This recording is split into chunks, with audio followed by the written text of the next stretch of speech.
नमस्कार मित्रांनो, आज आपण इथेनॉल इंधनबद्दलची वस्तुस्थिती जाणून घेऊया। इथेनॉलचे फायदे मोठे आहेत, पण त्याचे तोटेही आपल्याला माहीत असायला हवेत। सर्वात आधी बोलूया फायद्याबद्दल। इथेनॉलचा सर्वात मोठा फायदा म्हणजे कमी प्रदूषण।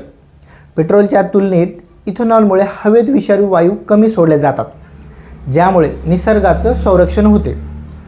दुसरा महत्त्वाचा फायदा म्हणजे आपल्या शेतकऱ्यांचा मित्रांनो। ऊस, मका आणि टाकाऊ धान्यापासून इथेनॉल बनत असल्यामुळे शेतकऱ्याच्या पिकाला हक्काचा भाव मिळतो।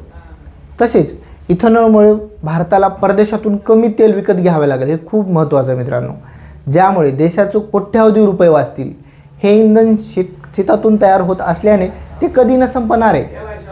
आता वळूया इथेनॉलच्या तोट्याकडे किंवा दुष्परिणामाकडे। इथेनॉलचा पहिला मोठा तोटा म्हणजे इंजिनवर होणारा परिणाम।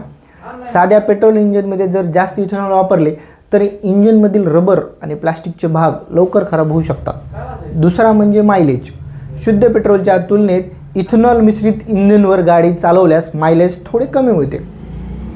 तिसरा चिंतेचा विषय म्हणजे अन्न सुरक्षा। जर आपण मोठ्या प्रमाणावर धान्य इंधन बनवण्यासाठी वापरले तर खाण्याच्या धान्याचे भाव वाढू शकतात।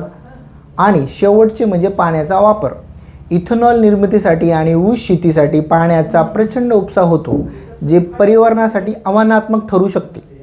थोडक्यात सांगायचं तर इथेनॉल हे भविष्यासाठी एक चांगला पाऊल आहे, पण त्याचा वापर करताना आपल्याला इंजिन, तंत्रज्ञान आणि पाण्याचे नियोजन यावर लक्ष द्यावे लागेल, तरच हे इंधन खऱ्या अर्थानं हरित इंधन म्हणून ठरेल। व्हिडिओ आवडला असेल तर लाईक, शेअर आणि सबस्क्राईब करायला विसरू नका। थँक्यू।